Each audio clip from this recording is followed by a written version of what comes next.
2025 সালে এসে আবারও কিয়ামতের নতুন আলামত প্রকাশ পেল, যা আমাদের প্রিয় নবী হযরত মুহাম্মদ সাল্লাল্লাহু আলাইহি ওয়াসাল্লাম আরো 1400 বছর আগে বলে গিয়েছেন। প্রিয় নবী হযরত মুহাম্মদ সাল্লাল্লাহু আলাইহি ওয়াসাল্লামের একটা কথাও যে মিথ্যা নয় তা খুব ভালোভাবে পশ্চিমা বিজ্ঞানীরা প্রমাণ করেছে। প্রিয় নবী আজ থেকে আরো 1400 বছর আগে বলেছেন, পৃথিবীতে 10টি বড় কিয়ামতের আলামত প্রকাশ না হওয়া পর্যন্ত পৃথিবীতে কিয়ামত সংঘটিত হবে না। কি সেই আলামত, যা নিয়ে রীতিমতো চিন্তায় পড়েছে পুরো বিশ্বের বিজ্ঞানীরা। আপনি যদি একজন মুসলিম হয়ে থাকেন তবে ভুলেও ভিডিওটি এড়িয়ে যাবেন না, কারণ আমরা আজকে আপনাদের জানাতে চলেছি প্রকাশিত হওয়া সেই কিয়ামতের আলামত সম্পর্কে। আর আপনি যদি আমাদের প্রিয় নবী হযরত মুহাম্মদ সাল্লাল্লাহু আলাইহি ওয়াসাল্লামকে ভালোবেসে থাকেন তবে অবশ্যই কমেন্ট বক্সে আলহামদুলিল্লাহ কমেন্ট করবেন আর ভিডিওটি শেয়ার করে দিতে ভুলবেন না, কারণ আপনার একটি শেয়ারে আরো অনেক মুসলিম ভাই ও বোনেরা কিয়ামতের এই আলামত সম্পর্কে জানার সুযোগ পাবে। তো চলুন বেশি কথা না বলে শুরু করা যাক আজকের এই ভিডিও।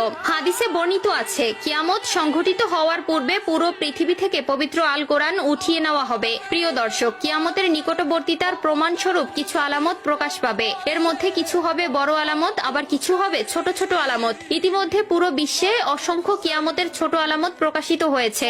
যেমন হাদিসে বর্ণিত আছে, আরবের বেদুইনরা অর্ধ উলঙ্গ অবস্থায় থাকবে, তবে তারা বড় বড় দালান কোঠা নির্মাণের প্রতিযোগিতায় নেমে পড়বে, এমনকি তাদের পায়ে জুতাও থাকবে না। বর্তমানে 2025 সালে কিয়ামতের নতুন যে আলামত প্রকাশ পেয়েছে তা হলো কিয়ামতের আগে পবিত্র আল কোরআন থেকে সকল অক্ষর উঠিয়ে নেওয়া হবে। ইতিমধ্যে এমনই কিছু তথ্য প্রকাশ পেয়েছে।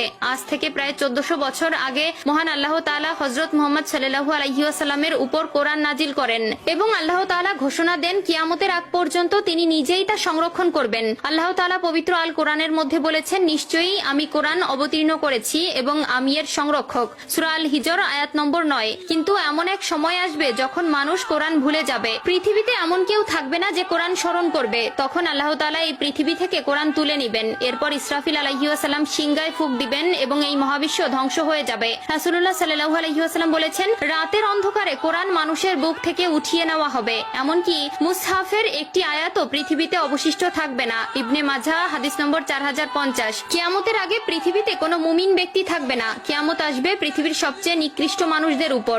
আনাস ইবনে মালিক রাদিয়াল্লাহু তাআলা আনহু থেকে বর্ণিত, রাসূলুল্লাহ সাল্লাল্লাহু আলাইহি ওয়াসাল্লাম বলেছেন, কিয়ামত ততক্ষণ শুরু হবে না যতক্ষণ না এই পৃথিবীতে এমন কেউ অবশিষ্ট থাকবে না যে বলবে আল্লাহ আল্লাহ। সহিহ মুসলিম। অর্থাৎ কিয়ামতের আগে সকল মুসলিম মারা যাবে। আবু হুরায়রা রাদিয়াল্লাহু তাআলা আনহু থেকে বর্ণিত, রাসূলুল্লাহ সাল্লাল্লাহু আলাইহি ওয়াসাল্লাম বলেছেন, আল্লাহ তাআলা ইয়েমেন থেকে একটি মৃদু বাতাস প্রবাহিত করবেন যা রেশমের মতো মসৃণ হবে। যার অন্তরে এক বিন্দু পরিমাণেও ঈমান থাকবে সে সেই বাতাসে শান্তির মৃত্যুবরণ করবে। সহিহ মুসলিম। এরপর আল্লাহ তাআলা কোরআন পৃথিবী থেকে উঠিয়ে নেবেন এবং মানুষের অন্তর থেকে পৃথিবীর সব মুদ্রিত